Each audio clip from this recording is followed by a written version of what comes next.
tu espíritu, Señor, se toca con el mío y mi corazón estalla en adoración. Te amo, mi Señor. Se acaban las palabras, solo me queda mi alma para cantarte. Te adoro, mi Señor. Dígaselo a Él. No hay nada alrededor, solo estamos tú y yo. Solo estamos tú y yo. Vamos a cantarlo como una oración a Él. Diríjale su cántico. Hay momentos que no deberían terminar. Hay segundos que tendrían que ser eternidad. Cuando tu espíritu, Señor, se toca con el mío y mi corazón estalla en adoración. Dígale al Señor: te amo, mi Señor. Se acaban las palabras, solo me queda mi alma para cantarte. Te adoro, mi Señor. No hay nada alrededor, solo estamos tú y yo. Solo estamos tú y yo. Espíritu Santo, habla nuestras vidas hoy. Haz de nuestro corazón esa tierra fértil para que tu palabra sea sembrada, Señor, en nuestras vidas. Queremos ser hacedores y no solo oidores de esta palabra. Señor, queremos desconectarnos a todo lo exterior y queremos conectarnos, Señor, a tu palabra y a lo que tu Espíritu hoy nos quiere enseñar. Señor, es ahí cuando nace la conexión. Es ahí donde nuestro espíritu se conecta al tuyo, Señor. Porque cuando estamos en el mismo canal, en el mismo sentir, entonces, oh Padre, ese espíritu que fue enviado y que hoy está en medio de nosotros se conecta a nuestras necesidades. Se conecta, Señor, bajo un fluir que solamente nuestra adoración provoca al mover tu corazón, Señor. Dígame conmigo si ha orado en esta mañana y dígale: Señor, habla a mi vida hoy. Aleluya. Dale un aplauso al Señor. Gracias, Pastor Freddy. A mí me invitaron a compartirles el tema sobre santidad y sobre integridad. Y yo quiero iniciar mi prédica haciéndoles una pregunta que les debe llevar a reflexionar. Entiendo que no solamente hoy aquí están la iglesia en general, sino también los líderes de esta congregación. Y hace algún tiempo me encontraba yo en Guatemala tomándome un café con un amigo pastor y me hizo la pregunta que le voy a hacer hoy a usted en esta mañana. Él me dijo: ¿qué tiene tu iglesia que no tengan las demás? Así que piense un poquito en esta pregunta. ¿Qué tiene el Centro Cristiano Teapa que no tengan las demás iglesias? Yo creo, y ahorita respondemos la pregunta, que estamos viviendo como iglesia universal el mayor de los retos. Creo que ante la decadencia y ante la inmoralidad de la sociedad, la iglesia tiene un gran reto. Por eso la pregunta: ¿qué tenemos como iglesia? ¿Qué estamos haciendo como iglesia para que el mundo nos pueda mirar? Como iglesia Sabemos porque está escrito en la palabra que hemos sido llamados a ser luz. Y sabemos como iglesia la necesidad de esforzarnos. Es allí también el tema de este congreso: fortaleza. Hay que esforzarnos, hay que fortalecernos en el poder del Señor. Pero hacer la diferencia en nuestros entornos, hacer algo que impacte a nuestra comunidad y que impacte al mundo, amados hermanos, va más allá de un esfuerzo. También requiere obediencia. Requiere que nosotros queramos hacer las cosas que a Dios le agradan, para que el mundo que está en decadencia pueda notar la diferencia. Principalmente aquellos que estamos al frente, aquellos que representan un liderazgo, sea en la alabanza, liderazgos en la iglesia, y mucho más nosotros que somos pastores, hombres de Dios, debemos ser ejemplo. El apóstol Pablo, dirigiendo su carta al joven pastor Tito, le escribe y exhorta a los líderes de la iglesia, exhorta a los ancianos, exhorta a los pastores de la iglesia. En el capítulo 2 del libro que lleva su nombre, versículos 7 y 8 de Tito, el apóstol Pablo dice: procuren presentarse como ejemplo de buenas obras. En otras palabras, procuren que las cosas que hagan sean notables, como un ejemplo. Diga conmigo: nadie puede predicar lo que no vive. Y es lo que está diciendo Pablo. Está diciendo: preséntate tú en todo como ejemplo de buenas obras, en la enseñanza, mostrando integridad y seriedad, mostrando una palabra sana e irreprochable, de modo que el adversario, que sabemos que es el enemigo, Satanás, se avergüence y no tenga nada malo que decir de vosotros. Entonces nuestras vidas, no solo como hijos de Dios, sino también como iglesia, nuestras vidas tienen que estar alineadas no solo a nuestra creencia y a nuestra fe, sino también deben estar alineadas a nuestra conducta. Así que, en resumen, lo que el apóstol está diciendo es que nuestras palabras sean igual que nuestros actos. Nos está diciendo que nuestros actos sean igual que nuestra prédica. Entonces, volviendo a la pregunta inicial, ¿qué tiene nuestra iglesia que no tengan las demás? Reflexiónela, por favor, respóndase en la mente lo que usted considere que tiene esta iglesia que las demás no tengan. ¿Por qué alguien tendría que venir a este lugar? ¿Por qué alguien tendría que decir: yo quiero acercarme a este lugar? Pues todo depende de lo que usted responda.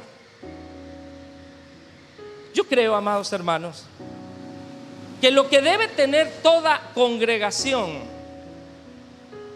que no deben tener otras, es la relevancia. ¿Y qué es la relevancia?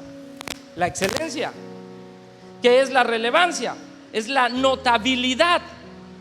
Y esto quiere decir que si nuestros actos no van de acuerdo a lo que predicamos, no se va a notar la diferencia con el mundo. Y en otras palabras, una iglesia que no se ve lo que hace es irrelevante.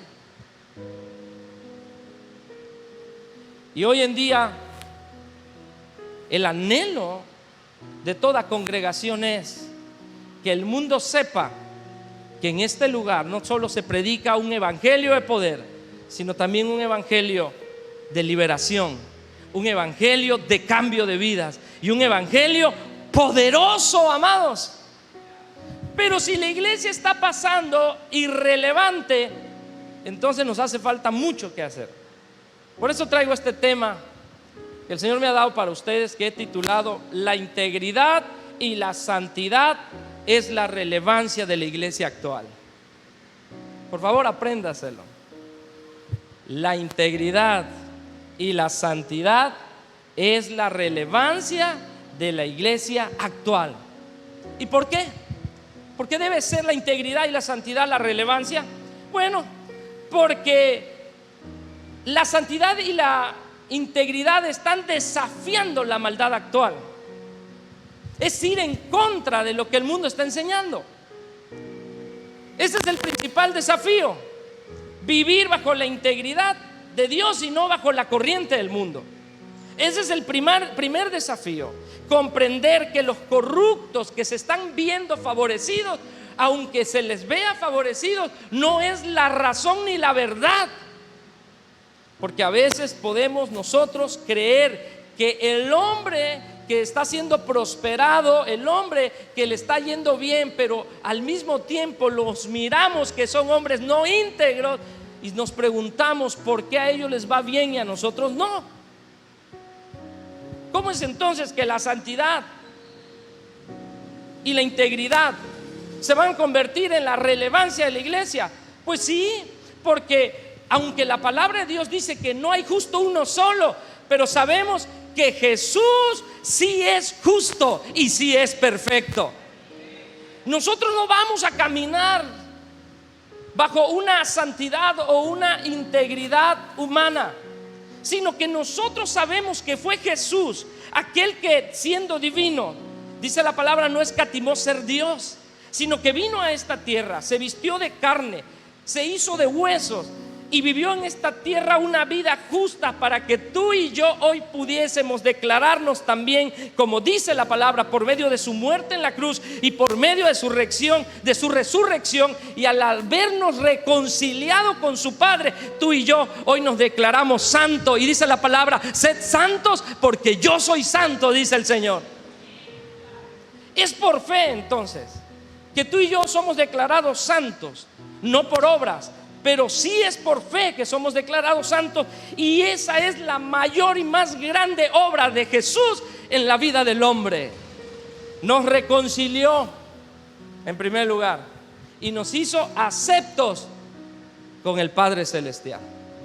Efesios capítulo 1, dice, versículo 3 en adelante: bendito sea el Dios y Padre de nuestro Señor Jesucristo, que nos bendijo con toda bendición espiritual en los lugares celestiales en Cristo Jesús, habiéndonos predestinado desde antes de la fundación del mundo para que fuésemos santos y sin mancha delante de Él. Somos santos gracias a Jesucristo. Entonces ahora vemos que es importante que la integridad y la santidad no solamente sea un tema de predicación, sino un tema de práctica en nuestras vidas. Hago nuevamente la pregunta que la voy a estar durante todo el mensaje repitiendo. Entonces, ¿qué tiene la iglesia que no tengan las demás? Aplícala a ti mismo. ¿Qué tienes tú que no tengan los otros?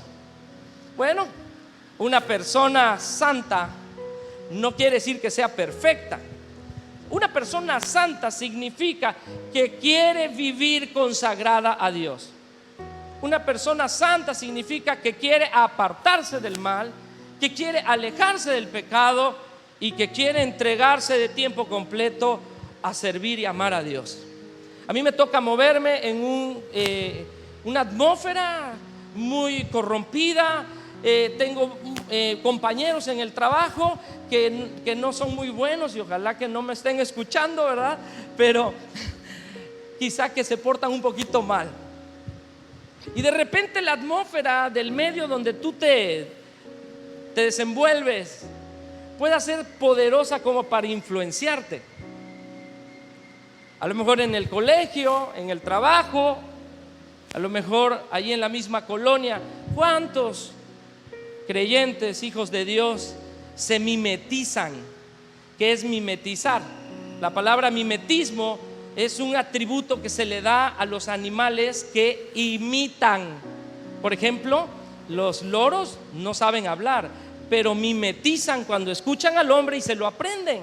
El camaleón tiene la capacidad de mimetizarse y cambiar de color refiriéndose a un acto de defensa cuando se siente en peligro. Pero muchos cristianos son mimetistas. Cuando están en la iglesia se comportan como cristianos, pero cuando salen de la iglesia, cuando van al trabajo, cuando van al colegio, se comportan muchos inclusive como mundanos. Y no diga amén a eso. Pero entonces, ¿cuál es la diferencia? ¿Cuál es la diferencia entonces? Si no hacemos lo que Dios nos está mandando a hacer, entonces no vamos a ser una iglesia relevante, porque los grandes desafíos que el mundo hoy nos está pidiendo tiene que ver con hacer la diferencia. Eso es lo que está impactando. Por eso la palabra del Señor dice que la vida cristiana es como un atleta. Dice el apóstol Pablo que el atleta se consagra, que el atleta se dedica y se disciplina.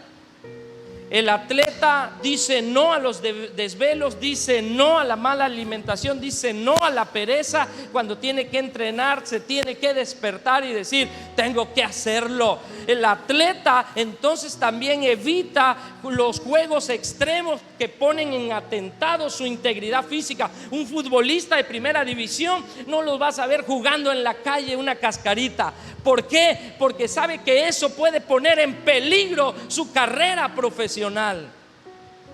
Ese atleta se tiene que consagrar, se tiene que apartar y se tiene que dedicar, porque él anhela el galardón, él anhela triunfar. Él sabe que todo sacrificio lo va a llevar a un logro mayor. Por eso es que cuando él carga con su disciplina, no la ve como pesada, porque él tiene enfocada su mirada en el premio que lo está esperando. En 2 de Timoteo, el apóstol Pablo le escribe al joven pastor Timoteo en el capítulo 4, versículo del 1 al 8, y le dice: te encarezco, joven Timoteo, delante de Dios y del Señor Jesucristo, que será quien juzgará a los vivos y a los muertos en el tiempo de la manifestación de su reino, que le encarece que prediques la palabra, que instes a tiempo y fuera de tiempo, redarguye, reprende, exhorta con toda paciencia y con doctrina. Versículo 3: porque vendrán tiempos, que son los que estamos viviendo, vendrán tiempos cuando se va a sufrir la sana doctrina. ¿Y qué es sufrir la sana doctrina? Donde se va a relajar, se va a diluir el cristianismo, se va a querer diluir la palabra. Y muchos, teniendo comezón de oír la palabra, se van a amontonar, pero lamentablemente habrán falsos maestros. ¿Y qué van a hacer estos falsos maestros? Dice: van a enseñar conforme a sus propias concupiscencias, y va a provocar que la iglesia misma se aparte de la verdad, que la iglesia misma se vuelva a este tipo de fábulas, de tal modo que en vez de vivir sobrios y estar soportando las aflicciones y teniendo la mirada puesta en Jesús, la iglesia se va a desviar. Versículo 6 dice el apóstol, 7, dice el apóstol: por eso yo estoy peleando la batalla. Y él está a punto de morir y dice: he peleado la buena batalla. ¿Quién pelea para perder? Nadie. Una vez estaba yo hablando con mi padre, que es pastor jubilado, 50 años de ministerio ininterrumpido, y platicando con él le digo: padre, ¿en dónde está el éxito de un pastor? Yo apenas llevo 24 años de pastor, pero a veces uno cree que el éxito pastoral está en reunir masas, en convocar masas, en tener un ministerio llamativo de multitudes. Y le digo a un hombre como él, de experiencia de años, y le digo: ¿en dónde radica el éxito ministerial? Y me dice: no en las almas que logres reunir en un santuario, sino en las almas que logres enviar al cielo. Y me dice él: estoy jubilado, hoy me toca pastorear la iglesia que él hace 45 años inició. Y él me dijo: solo te pido un favor, mientras yo viva, déjame enterrar a mis ovejitas. Y cuando muere uno de aquellos que se convirtieron, que vinieron a los pies de Cristo a través de su ministerio, yo me repliego y le digo: ahí está. Y él hace el esfuerzo total de poder ir, ¿me ayudas? De poder ir a enterrar a sus ovejitas. Y ahí entendí algo. Entendí lo que el apóstol está diciendo. Pelear la buena batalla no consiste solamente en querer pelear, sino hay que tener el objetivo de ganar. Él dijo: he acabado la carrera. Amado, usted no se puede quedar a media carrera, a medio camino. Cuando usted vino a los pies de Cristo, dio el primer paso. Pero mientras Cristo no venga, todavía hay que seguir adelante. Por eso necesitamos la fortaleza del Espíritu Santo para seguir adelante. No consiste solo en entregar tu corazón a Jesús, en bautizarte y congregarte. Necesitas seguir adelante hasta llegar a la meta, que es la patria celestial.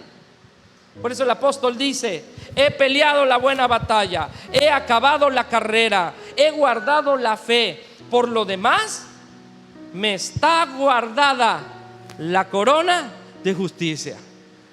Nadie va a ganar nada si no se esfuerza. Nadie va a adquirirla si no llega a la meta. Sigue diciendo: esa corona me la dará el Señor, quien es juez justo, y me la va a dar en aquel día, y no solo a mí, sino a todos los que aman su venida. ¿Te gustaría estar ahí ese día? A mí sí. Ya le dije al hermano Enzo, que es mi asistente: Enzo, cuando yo me vaya con el Señor, te regalo la camioneta, la casa. Quiero que vayas y abras el templo. No, yo me quiero ir. Bueno, nadie se quiere quedar, ¿verdad? Ahí, ¿qué te importa el carro? ¿Qué te importa lo que has logrado? ¿Qué te importa los títulos? Si nuestra meta, amados, es llegar al cielo con nuestro Señor. Ese es nuestro anhelo y nuestro deseo. ¿Para qué tanto esfuerzo? ¿Para qué tanto buscar de Dios? Porque nuestra meta está allá con el Señor. Por eso es que la vida cristiana requiere sacrificio. Y tal vez estemos pensando que teológicamente no es aplicado. ¿Por qué? Porque la Biblia dice: no es por obras. Pero no estamos hablando de la obra de salvación. Claro, por supuesto que la vida cristiana requiere esfuerzo. ¿Y por qué esfuerzo? Porque la vida cristiana requiere negarse a sí mismo.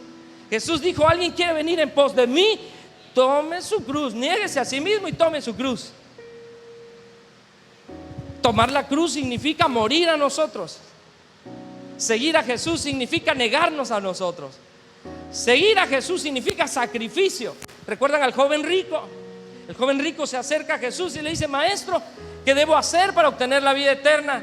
Y Jesús le dice: bueno, ahí están todos los mandamientos, llévalos a la práctica. Y dice: lo he hecho desde muy pequeño, pero una cosa te hace falta.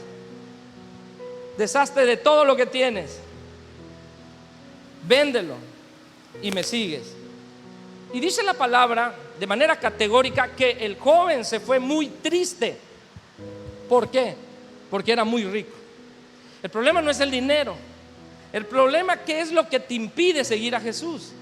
El problema, ¿qué es lo que te estorba para seguir avanzando en tu vida cristiana?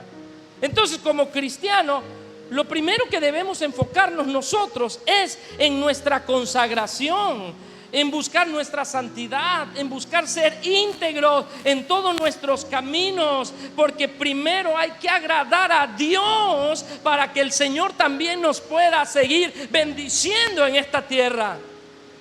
Hay un hombre que dice la palabra que caminó con Dios y se llamó Enoc. Yo no sé cuántos de ustedes se despiertan y oran. Yo no sé cuántos se van a la cama y oran, pero hay algunos que no oran para nada, pero ni por los alimentos. ¿Qué tan importante es estar conectados con Dios? ¿Qué tan importante, amados, es estar consagrados con la presencia de Dios? Dice la palabra que tu caminar, que tu salida, que tu entrada vayan con la bendición del Señor. Pero para poder vivir así se requiere integridad. Y si queremos entender semánticamente qué es integridad, bueno, integridad tiene que ver con algo entero, no divisible, algo completo, no incompleto. ¿Cómo aplica entonces esto para nuestra vida cristiana? Que tú no puedes vivir una vida cristiana de repentes. Tú no puedes vivir una vida cristiana de doble ánimo. Tú no puedes caminar 5 minutos con el Señor y después saltarte un camino de pecado todo el resto de tu vida, porque eso no es íntegro. Integridad significa mantenerse en la meta enfocarse en los caminos justos y esperar hasta el día de nuestra redención, mientras Cristo no venga, mientras Cristo no ha de manifestarse, continuar mirando hacia aquel que es el autor y consumador de nuestra fe, que es Cristo Jesús. No sea de doble ánimo, no sea de aquellos que se motivan por un evento. No va a ser que después de hoy esté motivado y un mes después le hable yo al pastor Freddy y le diga: a ver cómo está aquel hermano, aquella hermana que saludé, que usaba unos lentes aquí, ¿verdad?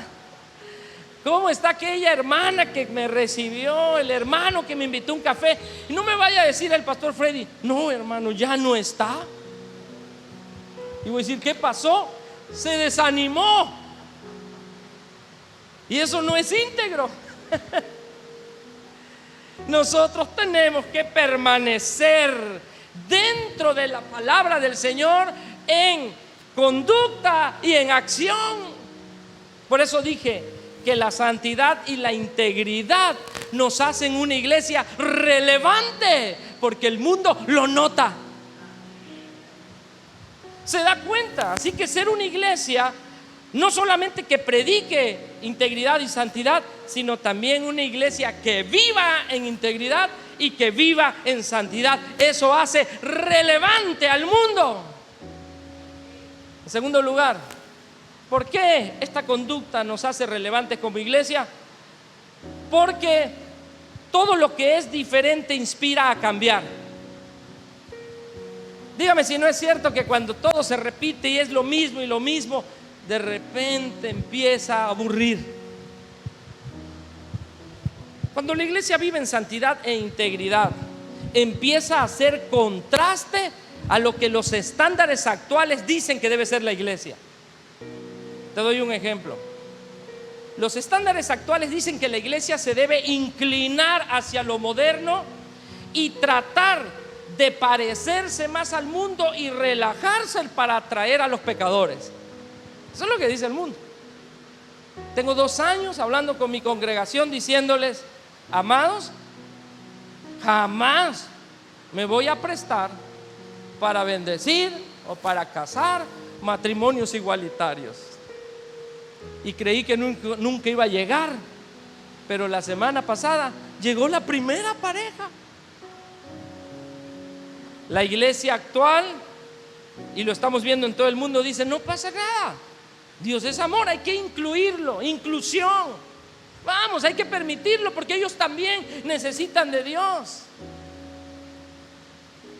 Pero no es así, eso no es íntegro ni santo. Dice la palabra: sed santos porque yo soy santo, dice el Señor. Pero como los estándares actuales están predicando un mensaje distinto, aparece en Monterrey, Nuevo León, el primer bar iglesia. Y no te lo estoy diciendo para que tomes un avión y lo vayas a conocer. Pero ¿cómo es posible entonces que ya muchos cristianos prefieren ir al bar iglesia que a la misma iglesia? Son los estándares. En Guatemala surgió la primera Cristoteca Illumination, porque los jóvenes dicen: qué aburrido ir al templo a escuchar al pastor Luis Falcón, yo mejor me voy a la Cristoteca. Y la música electrónica y eso es lo que está llamando. Y la iglesia actual, está queriendo cambiar los estándares y dice: la iglesia tiene que parecerse al mundo para que el mundo sea atraído por ella.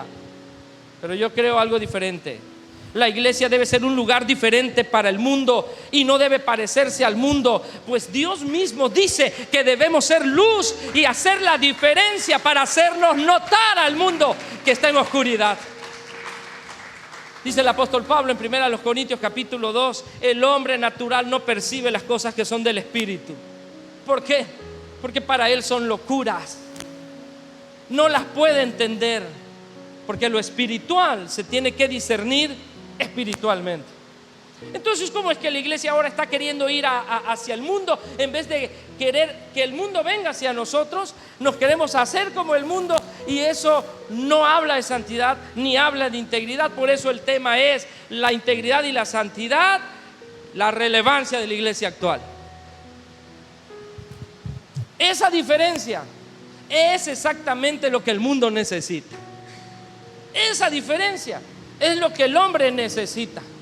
Como dice el apóstol Pablo, dice, escribiéndole a la iglesia de Corintios en su primera carta, versículo 14, dice: pero si todos profetizan, si entre ustedes, dice, están en un tiempo de adoración y están en el Espíritu y un incrédulo entra, versículo 24, si todos profetizan y entra algún incrédulo o algún indocto y de repente llega y dice: ¿qué está pasando aquí? ¿Alguna vez ha sentido usted la presencia de Dios? Dígame amén, por favor. ¿Y alguna vez ha sentido la presencia de un mal espíritu? Yo sí la he sentido. Hasta se te enchina la piel. ¿Y qué prefiere usted en su casa? ¿La presencia de Dios o la presencia de un mal espíritu? Yo la de un espíritu benigno, bueno, de la presencia de mi Dios. Declaro el señorío de Cristo en mi casa.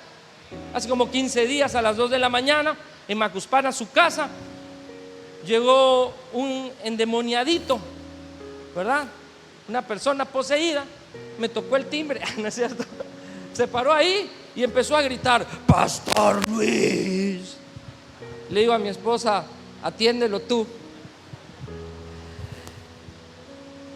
Y yo me sorprendí mucho porque el espíritu me llamaba por nombre.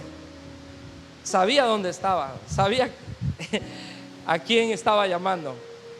Lo que me llama la atención es de que días después ese mismo espíritu le marcó a mi hermano Enzo, que es mi asistente, y de repente mi teléfono empezó a sonar como la 1, 2 de la mañana. No quise despertarme ya, y era Enzo, que le había llamado el endemoniado, fíjese, por teléfono, y le dijo: Enzo, estoy endemoniado. Y Enzo se espantó y me escribió y me dijo: pastor, ¿está usted despierto? Porque el demonio me está llamando. Imagínense. ¿Por qué les cuento esta anécdota? Porque, amados hermanos, los choques de reino son así. A donde la presencia de Dios está, los espíritus inmundos no pueden soportar la presencia gloriosa de nuestro Dios. Porque donde está la presencia de Dios, amado, no hay espíritu maligno que pueda soportar. Y cuando un indocto viene, cuando una persona nueva viene, cuando alguien incrédulo viene a la iglesia, puede venir saturado, lleno y cuajadito de espíritu, pero es en este lugar a donde es liberado, es en este lugar donde encuentra la presencia de Dios, es en este lugar a donde él encuentra salvación para su alma. Es aquí. Así que no podemos hacernos al mundo, porque entonces no hay diferencia. Es allí la importancia de la integridad. Es allí la importancia de la santidad, porque nos va a hacer una iglesia poderosa que va a poder inspirar a otros al cambio. Porque el hombre que está sin Cristo viene de allá afuera y al venir encuentra una atmósfera diferente y dice: aquí es a donde me quiero quedar. ¿Cuántos dicen amén? Pregúntale al que está a tu lado entonces: ¿qué tienes tú que no tienen los demás?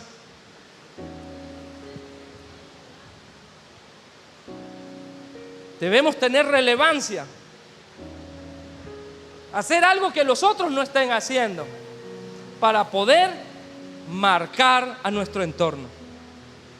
En tercero y último lugar, la santidad y la integridad hacen relevante a la iglesia hacia afuera.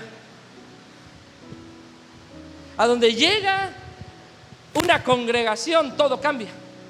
Yo no sé si anoche les dio su testimonio el pastor Jesús, de que cuando él llegó se acabaron los antros en ese lugar. Pero hay muchos testimonios impactantes, que cuando la presencia de Dios llega a una colonia, a una ciudad, a un lugar, la atmósfera cambia. Por eso es que la iglesia santa, la iglesia íntegra, va a ser relevante hacia afuera. El mundo lo va a notar. Ser alguien que vive en santidad, ser alguien que es íntegro, te va a llevar a ser ejemplo a donde quiera que tú vayas. Vas a ser ejemplo en tu trabajo, vas a ser ejemplo en tu colegio, vas a ser ejemplo con tus vecinos. Porque cuando no somos ejemplo, podemos pasar con la Biblia en la mano cada vez que vamos al culto. Pero el vecino va a decir: no, doña esa, como dicen los tabasqueños, no la conocen. Don ese, si lo conocieras. Y el problema es la integridad. Tiene que ver con lo que piensan los que viven con nosotros, lo que piensa tu vecino. Por eso el profeta guatemalteco que compuso esa canción que dice: doña Carlota era cristiana, pero me ponchó 100 pelotas. Compone esa canción Ricardo Arjona porque está criticando a cuántos cristianos no hay que hablan, que predican, pero solo de palabras, pero no del ejemplo. Y esta señora Carlota, que no tengo el disgusto de conocerla, cada vez que los niños del barrio pateaban la pelota y se cruzaba a su patio, les ponchaba la pelota. Y decían los niños: ¿qué tanto ir a la iglesia si no tiene amor? ¿Qué tanto ir a la iglesia si no las conocen o no lo conocen? Por eso es que la santidad y la integridad no solo te van a hacer diferente en donde estás, sino que el mundo que te rodea va a notar la diferencia de tu vida cristiana. Y vas a ser ejemplo, los vas a inspirar. Tengo un compañero que siempre le hablo de Dios y siempre le estoy insistiendo, y él me dice: mira, Falcón, si un día yo busco de Dios, va a tener que ser contigo. Y han habido ocasiones en el que me ha dicho: tengo necesidad de Dios. Todavía se resiste. Le digo: oye, tu alma está muy peleada, pero la sigo peleando para Jesucristo. La Biblia dice: vence con el bien el mal. Pero ahora imagínese usted siendo igual que él. Lo primero que me va a decir es: tú no vives lo que predicas, porque me ve predicando. Tal vez ahorita me están viendo muchos en línea, pero si lo que predico no lo vivo, entonces es una fe muerta, sin obras. Entonces el hombre íntegro debe comprender que es un libro abierto ante todos. El cristiano debe comprender que somos un libro abierto donde todo mundo puede leer todos los días nuestras acciones. Y a como tú te comportes, a como tú seas, es a como van a conocer a Jesús. Sí, es cierto, no hay justos, ni uno solo, pero sí hay hombres y mujeres que queremos buscar la santidad, la integridad y consagrarnos a Dios. Sí habemos quienes queremos agradar a Dios con todo nuestro corazón. Hay mucho hipócrita, sí, pero también hay muchos que amamos a Dios con todo nuestro corazón. El Salmo 101, versículo 1, 2 y 3 dice: cantaré de tu amor, Señor, cantaré de tu justicia, oh mi Dios. Cantaré los salmos, dice, porque quiero profundizar en tus caminos de perfección. Este salmo habla de un David que quiere agradar a Dios, quiere profundizar, quiere conocer los caminos perfectos y rectos de Dios.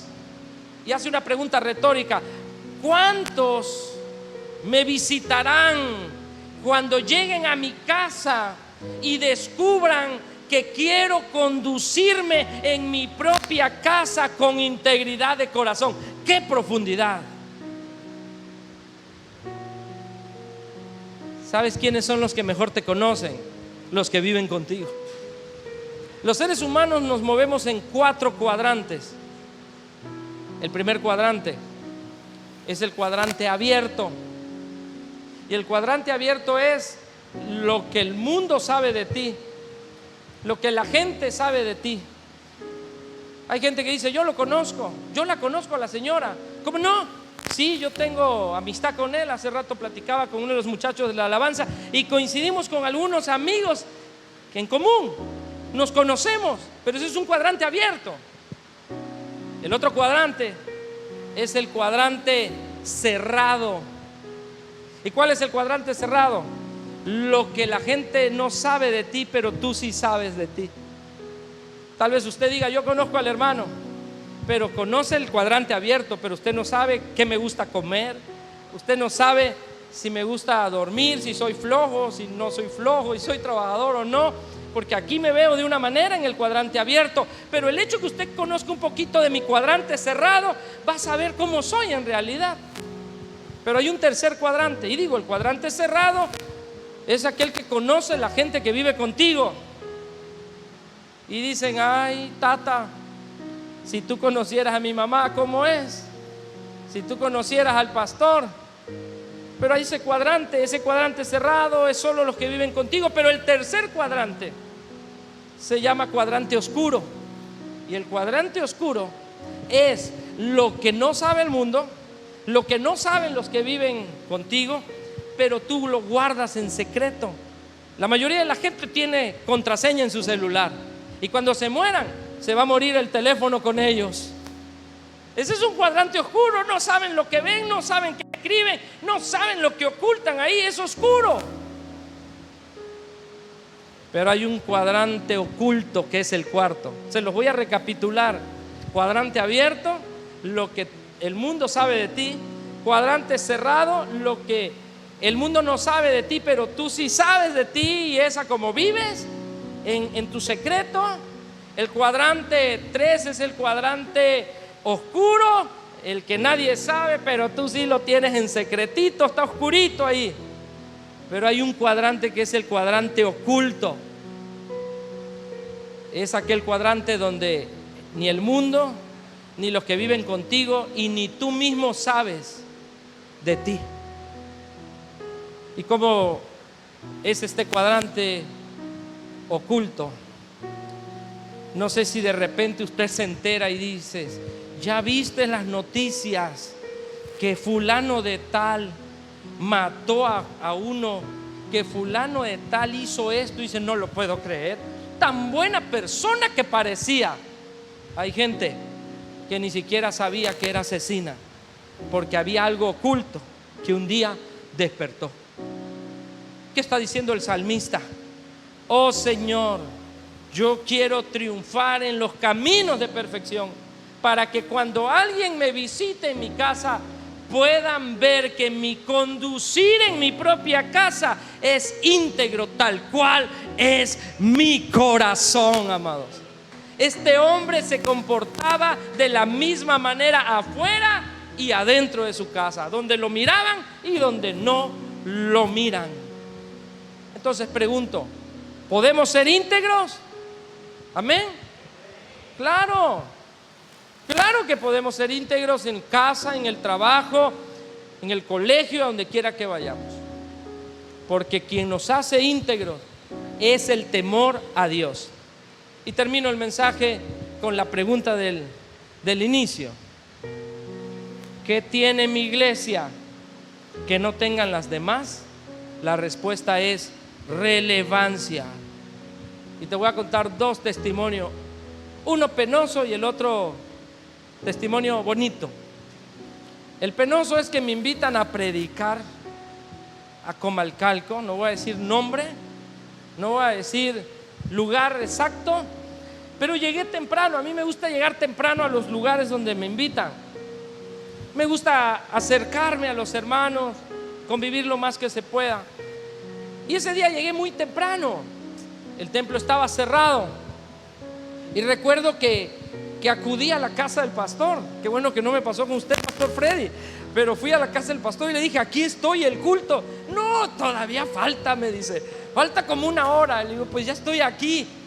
Me dice el pastor: adelántate. Te vamos a mandar a que te abran el templo y quédate ahí un rato, ora o haz algo, ¿no?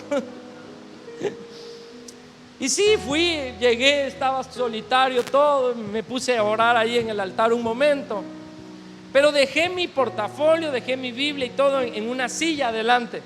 Cuando llegué, el pastor Freddy me dijo: siéntese adelante. Me senté en la segunda. Y les voy a decir por qué, por este testimonio.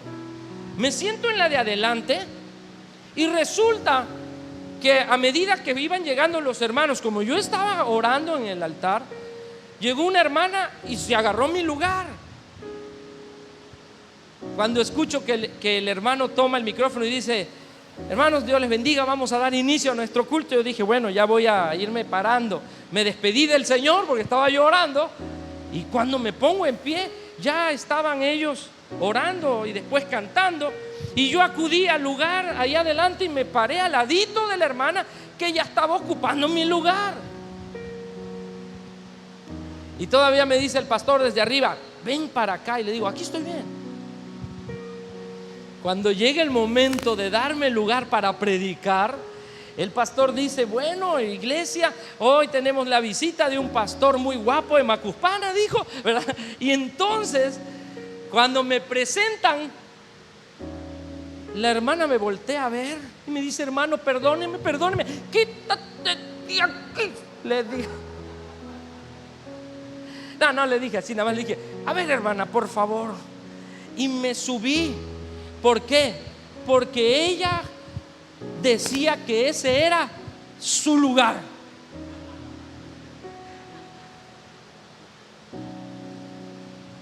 De la vida real. Por eso yo pienso que las iglesias son como los buenos restaurantes. Esa tesis es algo que yo siempre comparto a donde voy, y que te quede a ti en tu corazón, iglesia. Las buenas iglesias son como los buenos restaurantes. Hay 3 razones por las cuales usted vuelve a un buen restaurante. La primera, usted vuelve a un buen restaurante por la atención. Bienvenido, pase por acá. El mesero se está acabando el agua y ya le está sirviendo más. Y está comiendo y llega: ¿se le ofrece algo más? No, estoy bien, muchas gracias, muy amable. Y ahí está el mesero atento. Tú dices: tengo que volver a este lugar porque me atienden bien. Ahora, si usted va a un lugar donde no le atienden, donde le tardan en servir, ya no quiero volver, me está matando el hambre. La segunda razón por la cual usted regresa a un buen restaurante es por el lugar. Dice: oye, qué bonito está este lugar, la decoración está bien pintado. Porque si usted va a un lugar a donde se está descarapelando la pared, ¿verdad? A donde por ahí ve que pasa un ratón, dice: no. O ve cucarachas, dice: yo aquí no sé cómo está en la cocina. La higiene del lugar, que esté limpio, todo eso te hace volver. Y no importa qué tan lejos quede el restaurante, ¿verdad? Tú vas porque te atienden bien y porque el lugar es agradable. Y la tercera razón por la cual usted vuelve a un buen restaurante es por el sazón. Por el sazón. Y qué rico cocina, qué rico están ahí los alimentos. Mi hermana le celebró su cumpleaños a mi sobrina en un restaurante en Palenque, no recuerdo el nombre, pero cuando me mandó la ubicación, iba manejando y le digo a mi esposa: ¿a dónde nos estamos metiendo? Esto está dentro de la selva. Se terminó la carretera pavimentada y empezó a haber una terracería. Y llegó un momento donde ya no había carretera, nos estacionamos y le marco: oye, estoy aquí donde está todo oscuro, estamos en la selva, aquí por donde está el comandante Marcos. Y me dice: síguele caminando. Llegas y bajas unas escaleras. Y le digo a mi esposa: pero qué cabeza de mi hermana, celebrar el cumpleaños tan lejos de Macuspana y allá donde perdió la daga Tarzán. Pero cuando llegué, hermanos, la atención, el lugar tiene arriba en los árboles, allá están las mesas, y qué bonito se siente comer ahí en las alturas. Y de repente el sazón, dije: yo tengo que volver a este lugar aunque esté lejísimo. Exactamente es lo mismo con la iglesia. Y quédatelo esta mañana, Centro Cristiano Teapa. Sean relevantes. Cuando una persona llega por primera vez a la iglesia, el primero que lo recibe tiene que ser relevante. Buenos días, bienvenido, ¿en qué le podemos servir? No hagan como la hermana que cuando me quiso sentar me dio un caderazo y me sacó de la fila. No sean de aquellos que dicen: quítese porque este es mi lugar. No sea de aquellos que digan: a ver, ¿qué quiere usted? ¿Qué le podemos servir? Y algunos hasta le piden todos los datos para ver si no usted es un delincuente, ¿verdad? Porque de repente puede entrar a la iglesia alguien que no se parezca a nosotros. Puede entrar a la iglesia alguien que no tiene la conducta de nosotros. Pero cuando esa persona llegue, tiene que ser marcada por la relevancia de este lugar y porque Dios está en este lugar. Y después va a querer regresar y después va a querer quedarse en este lugar. Diga un fuerte amén, por favor, hermano. Eso es relevancia. Primero, a cómo te atienden. Y a mí quiere un café, quiere esto, quiere el otro. Mi secretario dijo: me trae por favor una coca. Digo: y no, Sí, y el hermano se esfuerza, porque eso es relevante. Segundo, no tan solo la atención el lugar. Qué precioso lugar, pastor. Desde que entré, los árboles y todo, qué bonito, que la casa del Señor esté bonita, que la alabanza se escuche bien, que todo esté en orden. Les felicito. Eso habla de que el Centro Cristiano Teapa quiere ser una iglesia relevante, una iglesia que marca diferencia. Todo lo que yo he visto hasta ahora, amados, me permite en mi corazón sentirme parte de esta maravillosa iglesia. Recuerde la atención, recuerde, amados hermanos, el lugar.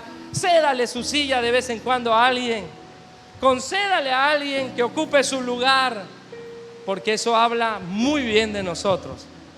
Me falta el tercero, ¿verdad? El sazón. Y no tiene que ver con las empanadas, tiene que ver con la palabra, pastor. Que en este lugar se predique una palabra poderosa, y que en este lugar se predique con integridad, con santidad, con autoridad de Dios, porque la palabra vivifica, porque la palabra conforta, porque la palabra penetra hasta partir el alma, las coyunturas, los tuétanos, y discierne aún las intenciones más recónditas del corazón. Y van a haber personas que van a decir: el pastor todo lo que predicó lo dijo por mí. Y algunos hermanos allá en mi congregación dicen: ay, pastor, hoy todo me lo tiró a mí. Y le digo: hermano, qué flojera despertarme y preparar un mensaje como diciendo: ¿a quién le voy a tirar hoy, no? Y le digo: no, qué flojera. Yo hablo y el Espíritu le habla a quien lo quiere recibir. Por eso cuando oro digo: esta palabra es para mí, esta palabra es lo que Dios quería que yo escuchara. Y cuando usted dice eso, su corazón y su mente es tierra fértil para que la semilla dé frutos espirituales. No ser solo oidores, sino también hacedores de la palabra. Aleluya. Eso habla de relevancia. Y usted y yo estamos llamados a ser relevantes, a ser esa sal y esa luz que el mundo necesita, a ser íntegros, a ser santos. Ese es el llamado que Dios nos está haciendo, porque es la única manera en la que Dios se va a manifestar.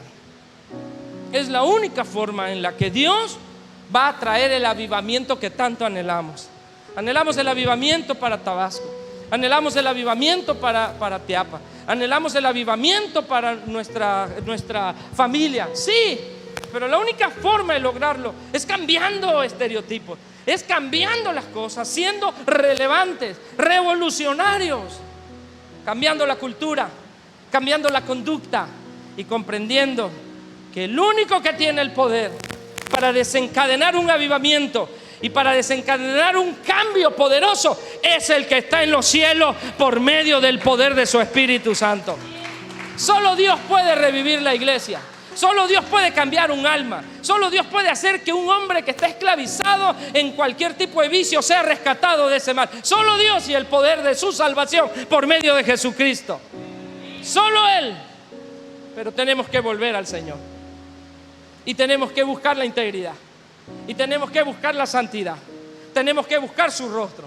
Tenemos que humillarnos ante Él. Tenemos que clamarle al cielo y decirle que se abra el cielo, que tu presencia descienda, que aquí pase algo transformador, que aquí ocurra algo diferente, que aquí se convierta la atmósfera en una atmósfera de Dios poderosa, para que todo el que venga se quede en este bendito lugar. Póngase de pie, amados, y diga conmigo: esta palabra era para mí. No era para el de atrás, no era para el de delante, ni para el de la izquierda, ni para la derecha. ¿Para quién era? Para mí. Usted no diga: qué bueno que el pastor predicó esto porque el hermano fulano le hacía falta. No, era para ti. ¿Qué tan relevante está siendo? ¿Qué cambio está marcando tu vida? ¿Qué tan íntegro e íntegra estás siendo? ¿Qué tanto estás impactando? Y vamos a empezar desde el círculo más cerrado al más abierto. A tus hijos. ¿Qué tanto están marcándole e inspirándole a tus hijos tu conducta? Quiero decirle algo: si los que viven cerca de ti no están siendo inspirados, algo no está bien en ti. algo no está bien en ti. Yo siempre le pido al Señor: Señor, te pido que pueda hallar gracia ante la gente que está a mi alrededor. Yo quiero que el mundo sepa que soy tu siervo. Señor, yo quiero que a donde quiera que yo vaya puedan mirarte a ti en mí. Porque Luis Falcón es imperfecto, porque Luis Falcón tiene errores, comete errores, porque Luis Falcón se equivoca.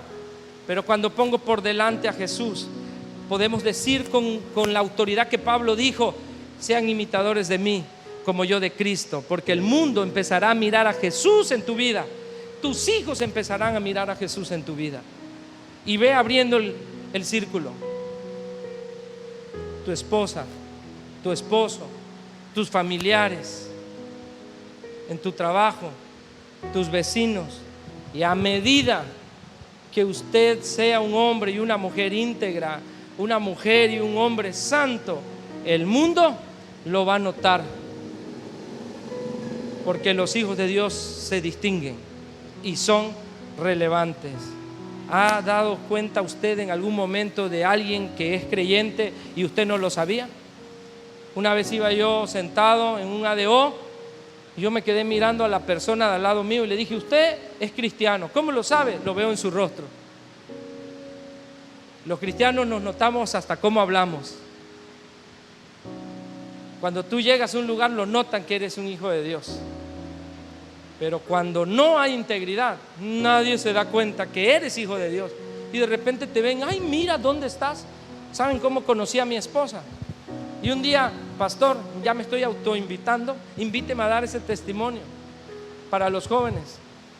Mi esposa, arquitecta de profesión, la conocí en un proyecto de gobierno donde yo trabajaba. La conocí, nos miramos, la observé y qué bonita. Hasta ahí.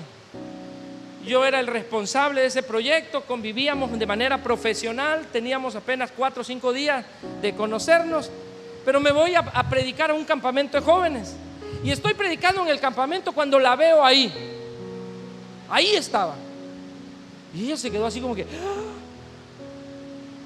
y cuando terminé de compartir la palabra y de ministrar, se me acerca: hola, ¿cómo está, licenciado? Hola, arquitecta, ¿qué hace usted por acá? No, pues ya ve, pues soy cristiana, gloria a Dios, pues soy pastor. Mire, qué bárbaro, no me lo imaginé ahí en las oficinas. Pues sí, pues gloria a Dios. Y dijo ella: con este me quedo yo. Y después de habernos conocido, 2 meses después nos casamos. Así que si quieren la segunda parte del testimonio, me invitan luego. Pero algo que mi esposa me decía era: yo puedo ver en ti la misma persona que veo allá, aquí y a donde quiera que vas. Amada iglesia, eso es ser relevantes. ¿Me permiten orar por ustedes? Quiero bendecir esta casa, pero también quiero que usted hable consigo mismo y se pregunte: ¿en qué está fallando? Yo no lo sé, porque la integridad tiene que ver con tu cuadrante que solo tú conoces, el cerrado. Yo no le pedí al pastor una lista de ustedes y una reseña de cada uno, pero el Espíritu Santo, que todo lo escudriña y que todo lo sabe, sabe cuál es tu necesidad y sabe también en qué estás fallando. Yo quiero orar por ti, pero yo quisiera primero que usted hablara con Dios. Y si hay algo que usted tenga que pedirle al Señor perdón, hágalo. Eso es íntegro. Si hay algo que usted tenga que decirle: Señor, perdóname, pero antes de venir acá cometí un error, regañé, hice, hablé, mentí, yo no sé. Cierre sus ojos y con toda reverencia yo les otorgo unos minutos para dialogar con Dios y decirle: Señor, yo te quiero agradar. Como dice el salmista: quiero anhelar, Señor, tus caminos perfectos. Dígale al Señor: anhelo y deseo que todo el que me conozca mi integridad de corazón. Hágalo con toda honestidad y con toda franqueza. Y permíteme bendecir esta casa. Padre celestial, me honra, Señor, con tocar este lugar santo en este lugar. Señor, como tu siervo te agradezco, Señor, haberme enviado a traer esta palabra que tú dictaste a mi corazón para esta congregación. que ellos desean, Señor, añadir fortaleza en medio de cualquier situación o tribulación en la que se encuentren. Pero tu palabra, Señor, es clara. Tú eres nuestra fortaleza, tú eres nuestro pronto auxilio en medio de toda tribulación. Pero dentro de todo aquello, Señor, tú nos has pedido hoy la integridad, nos has pedido hoy la santidad, nos has pedido hoy, Señor, que nos vayamos a conducir de tal manera que podamos ser ejemplo al mundo que está necesitado de un buen testimonio. Por eso bendigo esta casa, Señor. Yo declaro en el nombre de Cristo Jesús, el Señor de esta casa, que su gloria, su señorío, su poder y su autoridad está sobre cada uno de ustedes. Que en el nombre de Jesús las puertas son ensanchadas de este lugar. Que todo aquel que entre por aquella puerta, que no te conozca, Señor, aquí encuentre lo que necesita su alma. Oro, Señor, para que esta congregación sea ejemplo en conducta, en acción, en testimonio, Señor, en esta ciudad. Oro para que cada joven de esta iglesia, cada líder, cada ministro de esta congregación sea ejemplo, oh Dios, en un Tiapa que tanto necesita la luz tuya. Espíritu Santo, llévalos a otros niveles. Llévalos a ser una iglesia relevante, a una iglesia poderosa, a una iglesia que puede impactar, Señor, con el mensaje, que puede impactar con sus obras y su testimonio, y que el mundo pueda mirar que en este lugar es una puerta del cielo, porque lo más cercano, Señor, al cielo es tu iglesia, y lo más cercano a un ángel somos tus hijos. En el nombre de Cristo Jesús, bendigo esta casa con toda bendición espiritual y con toda bendición material en Cristo Jesús. Amén. Sobre todo mal.